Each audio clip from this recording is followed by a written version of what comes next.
में बाबा शंकर को जो चढ़ाया जाता है और 1000 अश्वमेध यज्ञ का पुण्य फल हम प्राप्त कर लेते हैं। मंदार और शमी ने दोनों ने मिलकर भगवान शिव की आराधना करी और देवादिदेव महादेव ने वर दे दिया, सुनो शमी और सुनो मंदार, यदि कोई भूल से भी आपकी पत्ती आपका पुष्प मुझे समर्पित कर देगा, सुनो मंदार सुनो शमी, अगर कोई भूल से भी आपकी पत्ती आपका पुष्प मुझे समर्पित कर देगा, उसे 1000 अश्वमेध यज्ञ के स्नान का जो पुण्य होता है वो एक क्षण में प्राप्त हो जाएगा। 1000 अश्वमेध यज्ञ का पुण्य, 1000 अश्वमेध यज्ञ का पुण्य एक क्षण में प्राप्त हो। ये मंदार, ये शमी, 1000 अश्वमेध यज्ञ का पुण्य एक साथ। शमी की पत्ती देखिए आप लोगों ने, जम के तो बोले जरा, देखिए मंदार पुष्प भी देखा हुआ है। अब शमी की जो पत्ती होती है, उस शमी की पत्ती को भगवान देवादिदेव महादेव पर चढ़ाने का, शमी की पत्ती जो होती है उस शमी की पत्ती को चढ़ाने का एक नियम भी होता है। थोड़ा सावधानी से सुनना इस नियम को, जो आपके जीवन को सार्थक बना सकता है। शमी की पत्री को चढ़ाने का एक नियम है, बड़ा सुंदर नियम, आपके जीवन में उतारने लगा। महाराज, जब सारा श्रृंगार मेरे देवादिदेव महादेव का हो जाए, बहुत ध्यान से सुनना, ये प्रसंग आया नहीं पहले, आज अगर कुबेरेश्वर बाबा की पावन धरा पर यह प्रसंग निकला है तो उसको ध्यान से सुनिए। पत्ती, शमी की जो पत्ती होती है, उस शमी की पत्ती को कब, कैसे और कहाँ चढ़ाना चाहिए, और शमी की पत्ती का फल क्या होता है वो भी अपन समझ लें उसको। शमी की पत्ती, संपूर्ण स्नान भगवान का हो जाए, संपूर्ण स्नान आप समझें उसको। जैसे ये शिवलिंग है, जलाधारी, जल निकल कर जाने का स्थान, गणेश, कार्तिकेय, अशोक सुंदरी, जलाधारी मतलब माता पार्वती जी का हस्त कमल, शिवलिंग शिव का स्वरूप, ऊपर जो जलाधारी लगी है उसमें से एक एक बूंद जो पानी नीचे गिर रहा है, जो पानी नीचे गिर रहा है, शिव जी की बेटियां जया, विषहरा, शामली बारी, दौतली, देव, शिव जी की पुत्री बेटियां। जब देवादिदेव महादेव को शमी का पत्ता चढ़ाया जाता है,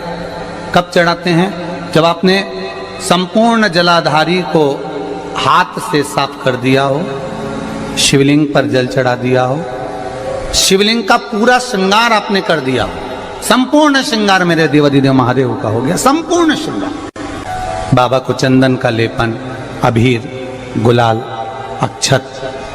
बेलपत्र, धतूरा, जो भी तुम्हें चढ़ाना है सब कुछ तुमने चढ़ा दिया, सारा श्रृंगार मेरे देवादिदेव महादेव का हो गया। तब शमी की पत्ती को माँ जगत जननी की जो जलाधारी है उस पर मात्र स्पर्श कराकर शिव के शिवलिंग पर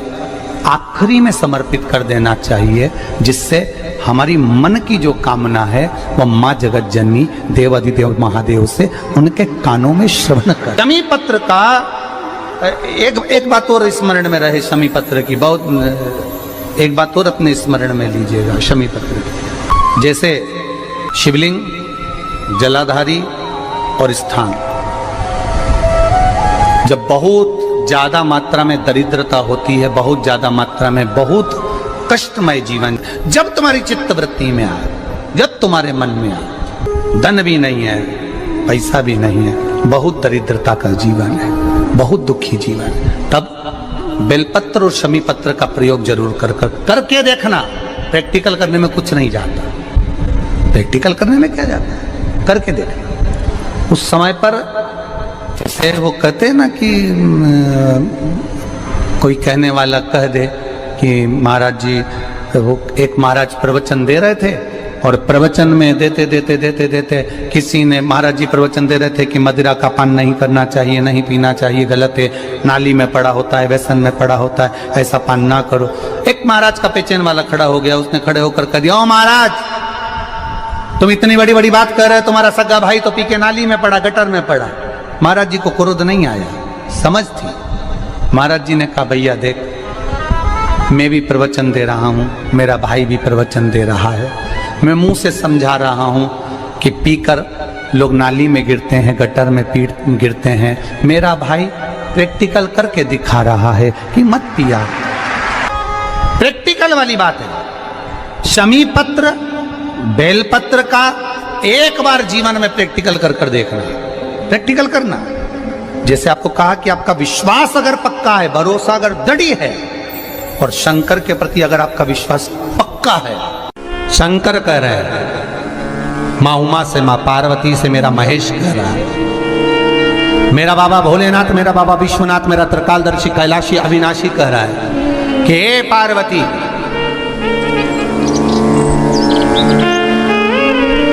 एक बीला, एक बेल जो मुझे समर्पित करता है, और समर्पित करने के बाद उस बेल की महत्वता देखिए, जो बैसाख महीने में बाबा शंकर को जो चढ़ाया जाता है, और 1000 अश्वमेध यज्ञ का पुण्य फल हम प्राप्त कर लेते, मात्र एक फल चढ़ाकर, मात्र एक फल चढ़ाकर। हे पार्वती, संसार का मनुष्य जब मुझे वो बेलपत्र समर्पित कर, वो बेल का फल समर्पित करता है, पार्वती वो फल जो मुझे चढ़ता है, फिर मैं भले नर्मदा के जल से निकला हुआ कंकर शंकर क्यों ना हूं,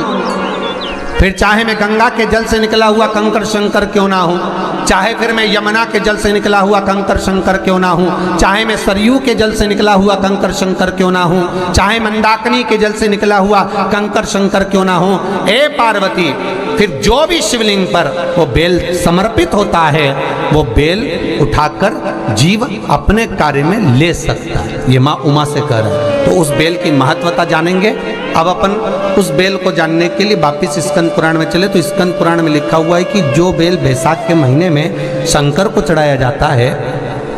वो बेल का फल उठाकर रख लिया जाता है। बैसाख के महीने में उस चढ़े हुए, बाकी का आपको बेल का फल खाना हो तो बात दूसरी, पर चढ़ा हुआ जो बेल का फल है वो पूरा बैसाख नहीं खाना। बैसाख के बाद में अगला जो महीना आए, उस महीने के अंदर उस फल के अंदर का गुर्दा निकालकर उसको सुखा लीजिए, और सुखाकर जिस व्यक्ति को पथरी की बीमारी हो और जिस व्यक्ति को पेट में बहुत भोजन पचता ही नहीं है, पूरा शरीर पाचन क्रिया बेकार हो गई, उस व्यक्ति को केवल 7 दिन तक शंकर पर चढ़ा हुआ वो बेलपत्र प्रदान कर दीजिए, पथरी भी बाहर और पाचन क्रिया भी ठीक, जिंदगी भर तकलीफ नहीं। उस बैसाख में उस फल की इतनी महत्वता बाबा भोलेनाथ स्कंद पुराण, लिंग पुराण, नर्मदा पुराण, पद्म पुराण के अंतर्गत, शिव महापुराण के अंतर्गत वर्णन कर, उसकी महत्वता है। वो बेल का फल साधारण नहीं हो सकता। अब मंदार का जो पुष्प होता है, आंकड़े का जो फूल होता है, एक सफेद कलर का भी होता है और एक गुलाबी कलर का भी होता है। देखा है आप लोगों ने? बोलो जम के बोलो, देखा है ना? गुलाबी कलर का जो पुष्प होता है वो आप मंदार का, आंकड़े का जो गुलाबी कलर का पुष्प होता है, आप टीवी पे देख रहे होंगे, एक सफेद देख रहे होंगे, एक मंदार का गुलाबी फूल, नीला कलर का फूल देख रहे होंगे। जो नीला कलर का जो पुष्प होता है, गुलाबी कलर का जो आंकड़े का फूल होता है, प्रयास करना, जब किसी विषम परिस्थिति में फंस गए, विषम परिस्थिति, जब आपको लग रहा है कि मुझे बहुत भय लग रहा है, कुछ बुरा होने वाला, आपको लग रहा है आज मेरी उल्टी आंख बहुत फड़क रही है, कुछ गड़बड़ होने वाला है, आपको लग रहा है मेरी सीधी आंख फड़क रही, कुछ गड़बड़ होने वाला है, तब केवल वो नीला जो गुलाबी पुष्प है मंदार का, उसको कहीं से लाकर शिवालय में अशोक सुंदरी वाली जगह पर स्पर्श कर कर शिवलिंग पर आप चढ़ा दीजिए। आपकी विषम परिस्थिति कैसी भी होगी, वो रास्ता बनाकर बाहर निकल जाएगी, आपको फंसना नहीं, परेशान नहीं। मंदार आंकड़ा, सफेद आंकड़े का पुष्प भी भगवान शिव को समर्पित होकर, जैसे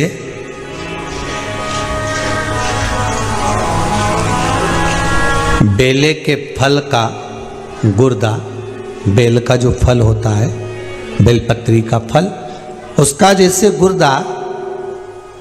उसके अंदर का जो भाग होता है बेल का, वो गुर्दा,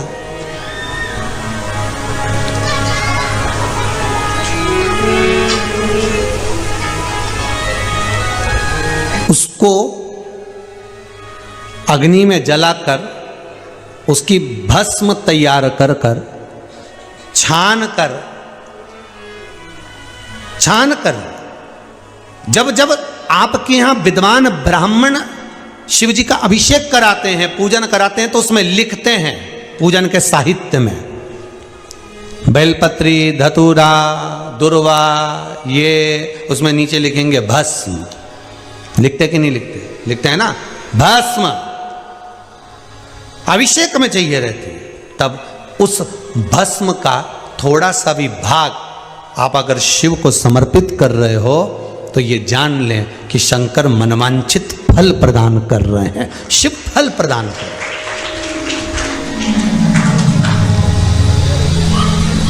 महाराज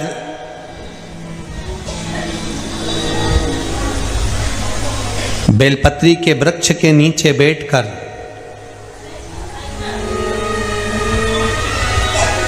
हाथ में एक बेलपत्र का पत्ता रखकर आप पंचाक्षर मंत्र नमः शिवाय, ओम नमः शिवाय या श्री शिवाय नमस्तुभ्यम या महामृत्युंजय मंत्र का स्मरण कर रहे हो, पर डंडी का भाग अपनी ओर, बेलपत्र की बीच वाली पत्ती का भाग बीच वाली उंगली की ओर रखकर अगर आप स्मरण कर रहे हैं और अपनी कामना कर कर बेलपत्री के वृक्ष के नीचे बैठकर उस पत्ते को सम्मुख रखकर बाबा से विनय कर कर एकांत में उस बेलपत्री के वृक्ष की छांव में, बेलपत्री के वृक्ष की छांव आप कामना कर कर उस पत्ते को शंकर भगवान के ऊपर समर्पित कर रहे हैं, तो ये जान कर रखें कि पार्वती और शिव का मिलन करवा रहे हैं और अपनी मनवांछित फल कामना पूर्ण करवा रहे हैं। क्योंकि शिव और पार्वती का जब मिलन होता है, शंकर पार्वती जब एक दूसरे के सम्मुख में होते हैं, शिव और पार्वती जब एक दूसरे के सामने अपने बच्चों के कारण एक दूसरे के सम्मुख में आते हैं, तो उनके चेहरे पर प्रसन्नता का भाव आ जाता है। फल, मनवांछित फल की कामना आप जिस कामना के लिए कर रहे हो, विवाह के लिए, नौकरी के लिए, सर्विस के लिए, व्यापार के लिए, रोग मुक्ति के लिए, आप जिस कामना से कर रहे हो, ईश्वर महादेव, जो व्यक्ति पथभ्रष्ट हो जाए, जैसे मदिरा के नशे में पड़ गया, कहीं जुए में पड़ गया,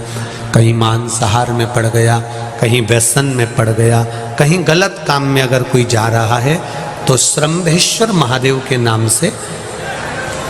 काली तिल भगवान शिव को समर्पित करी जाती है। महाराज काली तिल को वापस उठाकर ले आते हैं। उसी काली तिल को जो मदिरा का नशा करने वाला होता है या जो गलत व्यसन में डूबा हुआ होता है, उसको वो सुबह के समय अगर नहीं खाता तो भोजन के साथ उसको दिया जाए। श्रंभेश्वर महादेव, एक बेलपत्री का भी बहुत अच्छा प्रयोग है श्रंभेश्वर महादेव का, मदिरा पीने वालों के लिए, मांसाहार, व्यसन में, जुए में, वेश्यावृत्ति में, पर नारी में, गलत जगह पर जो डूबे रहते हैं उनके लिए। पहले की कथा में उसका वर्णन किया है बेलपत्री का। श्रंभेश्वर महादेव, एक बार सब बोलेंगे, कौन से महादेव? श्रंभेश्वर महादेव। फिर जम के बोल लो एक बार, श्रंभेश्वर महादेव। जब हमारे घर में क्रोध बढ़ता है या कोई गलत कार्य में जाने लगता है, तो श्रंभेश्वर महादेव का हमें शरणागति लेना चाहिए, श्रंभेश्वर महादेव का पूजन करना चालू कर देना चाहिए। कई लोग कहते हैं महाराज जी ये श्रंभेश्वर महादेव का मंदिर कहाँ मिलेगा, हम कहाँ पूजन करने जाए? कहीं नहीं जाना, तुम्हारे घर के पास में जो शंकर जी का मंदिर है वहीं जाओ, उसी देवालय में, उसी मंदिर में जाओ, श्रंभेश्वर महादेव के नाम से जल चढ़ाना प्रारंभ करेंगे। वो जल जो गलत संगत में पड़ा हुआ है उसका आचमन कराना प्रारंभ करेंगे, अपने आप उसकी धीरे धीरे बुद्धि सुधरना प्रारंभ हो जाएगी। ऐसा श्रंभेश्वर महादेव का नाम है।